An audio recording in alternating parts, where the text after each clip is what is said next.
Masters পাশ করে সহপাঠীরা যখন চাকরির জন্য ছুটছিলেন, মাহমুদুল হক তখন হাঁটলেন ভিন্ন পথে। গ্রামে ফিরে গড়ে তুললেন গাভীর খামার। 10 বছরের মাথায় এখন তার মাসিক আয় প্রায় 70,000 টাকা।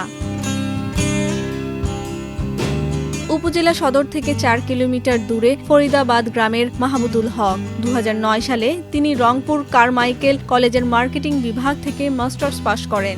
এরপর চাকরির পেছনে না ছুটে নিজে কিছু করার চিন্তা থেকে 2014 সালে তিনি গাভী পালনের পরিকল্পনা করেন।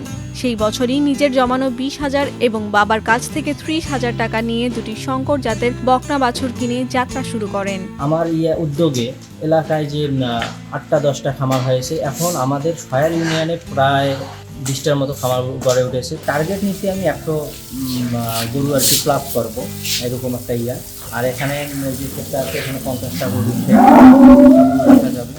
আর 2 সাইডেই আর কি জায়গা আছে, 2 সাইডে যদি আমি চালাও ফেলাই দিই এখন, তারপরেও 10-20টা আরও বাড়া যাবে রিসেন্ট। এটা এখনো গ্যাপ আছে, এটা গ্যাপ আছে যেহেতু আমি আরো ধীরে ধীরে আর কি অগ্রসর হব। 2 বছরে আরো 4টি শঙ্কর জাতের গাভী কেনেন। 6টি গাভী দিয়ে শুরু করেন ডেইরি খামার। বর্তমানে মাহমুদুলের খামারে দেশি বিদেশি গাভী মিলে মোট গাভীর সংখ্যা 20টি। প্রতিদিন খামার থেকে গড়ে 90 থেকে 100 লিটার দুধ পান। প্রতি লিটারে দুধ 55 টাকায় বিক্রি করে খরচ বাদে দৈনিক 2 থেকে 2,500 টাকা পান। বছরে 2 লাখ টাকার গাভীও বিক্রি করেন তিনি। তাহলে শুধু আমার এককভাবে আয়টা হইতো, এখানে আমি চাকরির পিছনে না থেকে এই কার্যক্রমগুলো হাতে নিয়ে প্রায় 15-20 জন লোকের কর্মসংস্থান একটা হয়ে গেছে। মাহমুদুল জানান, খামারের আয়ের টাকায় আবাদি জমি কিনেছেন, মাছ চাষের জন্য খনন করেছেন পুকুর, গাভীর খামারও করেছেন পাকা, বাড়িতে বসিয়েছেন বায়োগ্যাস প্ল্যান্ট, আম, কাঁঠাল, লিচু, পেঁপে গাছ ও শাকসবজি লাগিয়েছেন বাড়ির চারদিকে।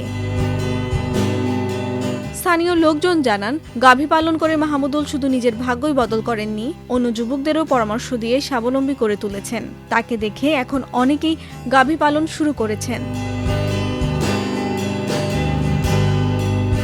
এ বিষয়ে তারাগঞ্জ উপজেলা প্রাণী সম্পদ কর্মকর্তা KM ইফতেখারুল ইসলাম জানান, বেশ কয়েকবার তার খামার পরিদর্শন করেছেন। শৃঙ্খলা ও পরিচ্ছন্নতায় তার এই খামার অন্য খামারিদের কাছে উদাহরণ হতে পারে।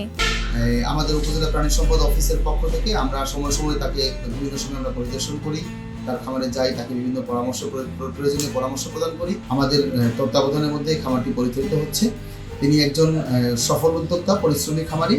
আমরা তার খামারের সর্বাঙ্গীন কল্যাণ কামনা করি এবং মাহমুদুল হাসানের দেখা দেখি তার এই কাজের দ্বারা উৎসাহিত হয়ে এলাকার অনেক তরুণ যুবক শ্রেণীর তারা এখন এই সমস্ত খামারের দিকে ঝুঁকছেন।